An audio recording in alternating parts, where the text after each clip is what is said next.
Communiquer l'Évangile aux enfants. Ouvrage publié sous la direction de Nancy de Corvée. Chapitre 3. À la découverte de la parole de Dieu, Jean Villard. Pourquoi étudier la Bible ? Il semble que cette question « Pourquoi étudier la Bible ?» va de soi, puisque le rôle du moniteur est de communiquer l'Évangile. Cependant, il ne s'agit pas simplement de raconter aux enfants des histoires bibliques, mais de les enraciner dans la parole de Dieu, et pour cela, il faut que le moniteur ait lui-même une pratique quotidienne de l'écriture. Pourquoi cela ? À cette question, l'apôtre Jacques lui-même répond par une parabole des plus suggestives. Quelqu'un se regarde dans son miroir et s'aperçoit que son visage est taché de suie. Mais à ce moment, un ami lui téléphone pour l'inviter. Le visage encore barbouillé, cet homme sort pour aller dîner au restaurant. Il n'a pas pensé à se laver, oubliant que son visage était sale. Voilà, en version moderne, la parabole que Jacques raconte dans son épître. Chapitre 1, versets 23-24. Elle s'applique aux chrétiens qui écoutent ou lisent la parole de Dieu, mais ne la met pas en pratique. La Bible est ce miroir, elle nous révèle ce que nous sommes. Mais il ne suffit pas de le savoir, et ce serait faire preuve de sottise que d'utiliser cette connaissance à démontrer notre érudition biblique. La révélation doit déboucher sur l'action, sinon elle tourne à notre confusion. Rappelons-nous ce que nous montrait le chapitre 1. Je ne peux me connaître moi-même qu'à la lumière de la parole, et dans une action inspirée par elle. De même, je ne peux étudier la Bible qu'en acceptant de me laisser éclairer par elle, et en étant disposé à obéir pratiquement à ce qu'elle me révélera. Telle est, pour le moniteur, la raison essentielle de lire la Bible et de la méditer. Ainsi, la lecture biblique répond à plusieurs besoins. 1. La Bible comme nourriture. Quotidiennement, notre corps a besoin de pain. De même, notre personne a besoin chaque jour de se nourrir des paroles qui sortent de la bouche de Dieu. Matthieu 4, verset 4. Chaque matin, ouvrons la Bible et lisons un court passage pour en retirer quelque chose de précis. De préférence, suivons un plan de lecture en nous aidant de notes explicatives, surtout si nous sommes débutants dans la vie chrétienne. Alors, en petite note, au choix les notes publiées par la Ligue, notes explicatives sur le Nouveau Testament pour débutants, le lecteur de la Bible pour adultes ou le jeune lecteur pour adolescents. Ce que nous lisons nous conduit à l'adoration ou à la prière. De nombreux versets bibliques ont été écrits pour être priés ou même chantés, par exemple les psaumes. D'autres passages mettent en lumière en nous une faute ou une lacune. Par exemple, Jésus dit dans Matthieu 6, versets 30 à 34, qu'il ne faut pas se faire de soucis, car c'est manquer de foi. C'est à moi-même qui lis l'Évangile que Jésus parle ainsi. J'ai à me repentir immédiatement de la faute que Jésus dévoile et à déposer tel souci qui me ronge. D'autres textes encore nous appellent à une obéissance immédiate. Par exemple, après avoir lu Matthieu 5, versets 23-24, si je sais qu'une personne a quelque chose contre moi, je cherche à la rencontrer et tente une réconciliation. Voilà comment on peut se nourrir chaque jour de la parole, en faisant ce qu'elle nous révèle de la volonté de Dieu, ainsi que l'enseigne Jésus. Jean 4, versets 32 à 34. Pour cela, il n'y a pas besoin de longues réflexions, du moins là où le message est simple et clair. La portée de notre obéissance pratique se fera sentir immédiatement chez les enfants de notre groupe qui verront l'incarnation de notre enseignement. 2. La Bible comme source de connaissances. Le moniteur est appelé à enseigner aux enfants l'essentiel de la révélation. Il fera un choix de lecture adapté à l'âge des enfants et au niveau de leur connaissance biblique. Il faut donc qu'il ait des idées claires sur la doctrine chrétienne, notamment la création, le péché, l'alliance avec Israël, la loi, l'œuvre de Jésus-Christ, la rédemption, le Saint-Esprit, l'Église, le retour glorieux du Christ et la résurrection finale. Le meilleur moyen d'y parvenir est de méditer les passages bibliques les plus importants où ces thèmes sont abordés en suivant un ordre systématique. Ainsi, le moniteur assimilera personnellement la doctrine au lieu de la réciter comme une leçon apprise. Il est recommandé de participer à un catéchisme pour adultes ou de s'aider d'un catéchisme écrit ou encore de trouver, à l'aide d'une concordance, les références bibliques touchant les points importants d'une confession de foi, comme par exemple le symbole des apôtres. 3. La Bible comme livre qui répond à des questions.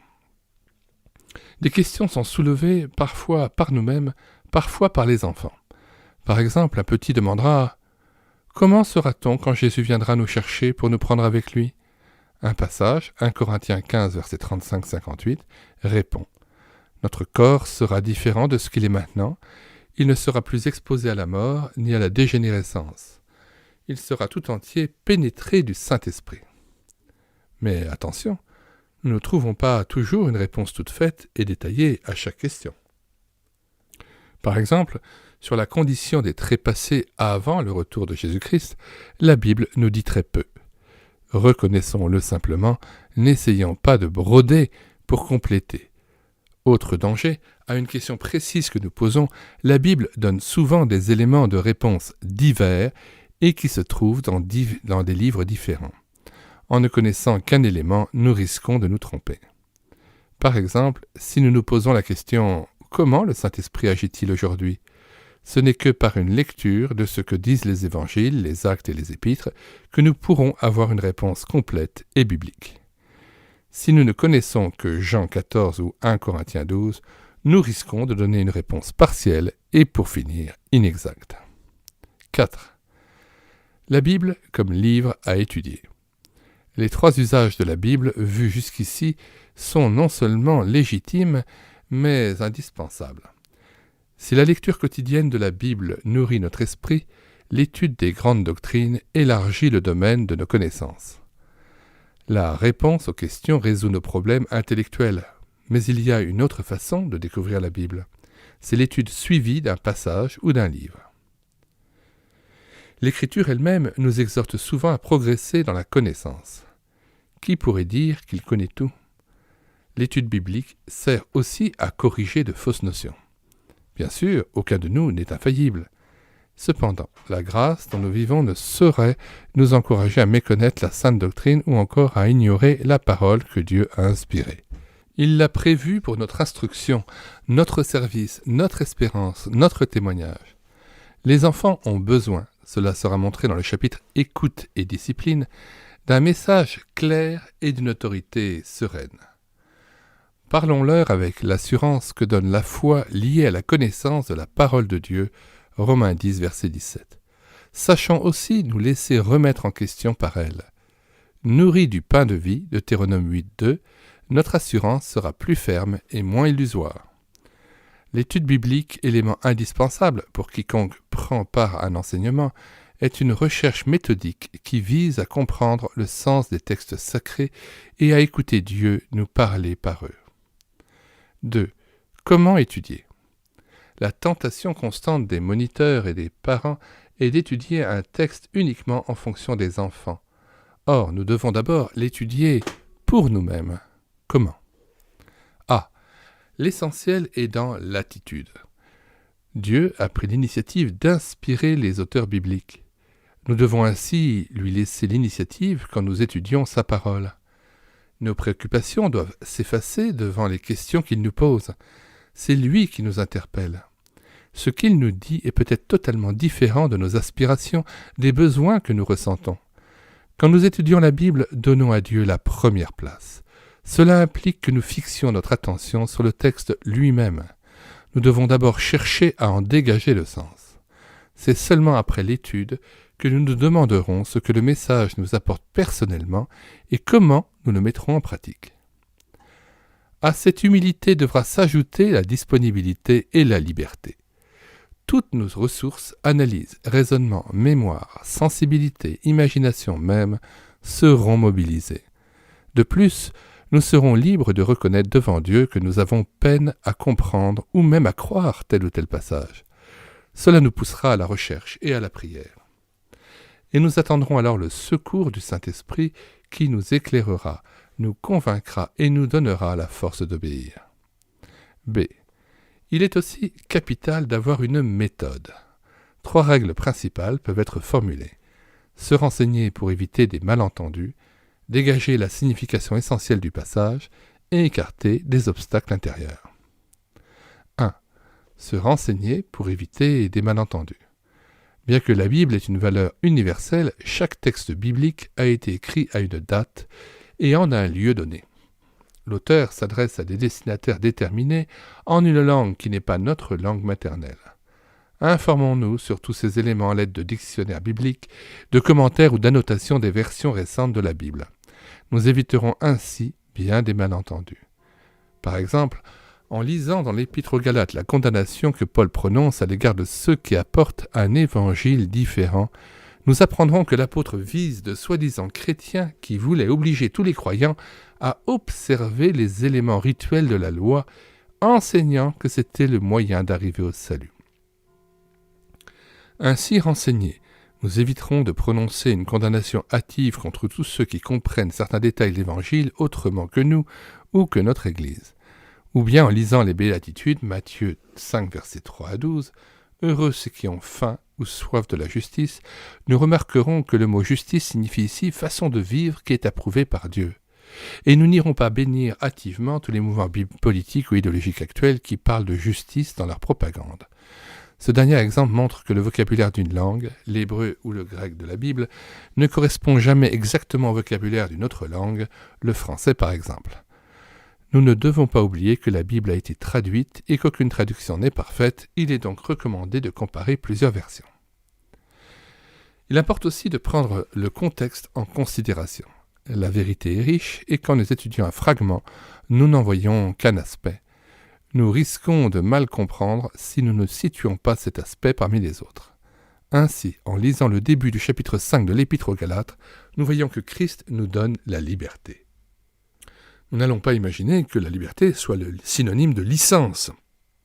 Le contexte, notamment en chapitre 5, versets 22-25, montre bien que la vraie liberté permet de porter le fruit de l'esprit, amour, joie, paix, etc.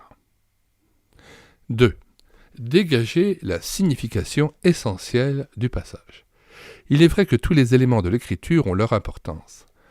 Mais en général, dans un fragment d'une certaine longueur, il y a une parole ou une idée essentielle. C'est autour de cette pensée clé que les autres versets s'ordonnent. C'est par elle qu'ils prennent un sens. Par exemple, dans le prologue de l'Évangile de Jean, chapitre 1, versets 1 et 18. L'essentiel est le verset 14. La parole a été faite chair. Nous ne pourrions pas savoir ce qu'est la parole dont parle le verset 1 si elle ne s'était pas incarnée en Jésus. Voyez le verset 18. Le témoignage de Jean, versets 6 à 8 et 15, vise le fait de l'incarnation, reconnaît dans l'homme Jésus la lumière et la vie de Dieu, versets 4, 5, 8 à 9. D'autres versets précisent quelle relation il y a entre la parole et la chair. La chair, c'est-à-dire la condition humaine, et le monde ne sont pas des réalités totalement étrangères à la parole. Elles ont été créées, verset 3, elles sont visitées par elle. La parole leur apporte la vie et la révélation, versets 4, 5, 9 et 12. Mais ces réalités se sont opposées à la parole dont elles procèdent, elles deviennent des forces hostiles à Dieu et cette hostilité culmine dans la lutte contre Jésus, versets 5, 10 et 11. D'autres versets indiquent les conséquences de l'incarnation, la foi et la nouvelle naissance des croyants, versets 12, 13, la participation de la communauté chrétienne à la plénitude divine, versets 16 à 18. Une fois l'élément essentiel dégagé, on analysera l'ordonnance du texte. Y a-t-il une illustration ou une explication de cette idée? Des questions suivies de réponses? Des arguments? Une discussion opposant deux ou plusieurs adversaires? Une série d'événements dans un ordre chronologique? Un poème ordonné de façon harmonieuse? Des éléments arrangés selon un nombre symbolique? Une parenthèse ouverte au milieu d'un développement? Les textes bibliques sont ordonnés de façon très variée. Cela dépend notamment de leur genre littéraire. Lettres, exposés doctrinales, discours, paraboles, poèmes, chants, prières, visions, récits historiques, récits symboliques, etc. En discernant l'ordre, on comprend mieux le sens non seulement de l'ensemble, mais de chaque élément. 3. Écarter les obstacles intérieurs. Il peut nous arriver de lire un texte, même plusieurs fois, sans que ce texte ne nous dise rien ou sans que nous comprenions le message, pourtant très clair, qu'il contient. Les obstacles sont en nous, nous avons peine à percevoir ce qui contredit nos actions. Ainsi, celui qui agit constamment avec cupidité ne remarque souvent pas les avertissements de l'Écriture contre l'amour de l'argent. Ou parfois, c'est l'habitude qui nous endort. Nous avons classé le texte dans telle ou telle rubrique en croyant l'avoir définitivement compris. Pour nous réveiller, plusieurs moyens peuvent être indiqués. On peut comparer deux textes bibliques traitant du même sujet. On trouve facilement de tels parallèles dans les évangiles. Les différences ne sont pas dues au hasard, chaque évangéliste a voulu mettre en valeur certains aspects de la personne et du message de Jésus. On peut aussi, avant d'étudier un texte, se rappeler quels sont nos préjugés et ceux des non-chrétiens à propos d'une notion qui apparaît dans le texte. Le contraste entre ces préjugés et ce que dit vraiment l'Écriture est parfois saisissant. Par exemple, demandons-nous quelle est l'origine de l'impureté. Vient-elle des instincts troubles du corps ou des besoins que nous avons en commun avec les animaux? Ou serait-elle due à la fréquentation de mauvais lieux ou de personnes peu recommandables ou à nos lectures et nos visions de certains films? Il y a en nous et autour de nous des idées toutes faites à ce sujet. Comparons-les alors avec Marc 7, versets 14 à 23. Nous remarquerons avec étonnement que Jésus situe l'origine de l'impureté dans le cœur, c'est-à-dire au centre de l'être humain, d'où partent les pensées, les intentions, les actions. Pour Jésus, il n'y a donc pas d'âme spirituelle pure opposée à un corps qui serait impur. L'impureté vient de notre intérieur. Autre moyen. Avant d'étudier un fragment que nous croyons connaître, notons tout ce que nous nous rappelons. Ouvrons ensuite la Bible et remarquons ce que nous avions oublié ou déformé. Il est possible que là se trouve précisément ce qui est important pour nous. C'est peut-être ce que Dieu veut nous dire, mais que nous avons jusqu'ici noyé dans le brouillard. Remarque finale. L'étude biblique est une aventure. Il n'est pas certain qu'elle aboutisse toujours à une parfaite compréhension. S'il y a encore des obscurités, malgré notre effort méthodique et l'assistance du Saint-Esprit, reconnaissons-le simplement. N'essayons pas de suppléer à notre ignorance par des inventions bien intentionnées. Attendons et cherchons, recourons à nos amis chrétiens, à un pasteur, à une personne qui connaît bien la Bible, mais que cela ne soit pas un prétexte pour refuser ou ignorer ce que nous avons clairement compris dans l'Écriture. Reconnaissons comment nous pouvons personnellement la mettre en pratique. Comme Jésus le dit, Jean 7, verset 17, « Si quelqu'un fait la volonté de Dieu, il connaîtra. » Et les enfants auxquels nous parlons seront plus facilement convaincus. Résumé. Il est indispensable de lire la Bible pour tout chrétien et à plus forte raison pour celui qui est chargé de l'enseigner aux autres. Pourquoi? Pour se nourrir chaque jour, pour connaître l'essentiel de la révélation, pour trouver la réponse à des questions et pour écouter ce que Dieu veut nous dire. L'étude biblique est un effort méthodique pour saisir le sens des textes inspirés en laissant à Dieu l'initiative. Il faut partir non pas de ce qui nous intéresse personnellement, mais des questions qu'il nous pose, des vérités qu'il nous révèle.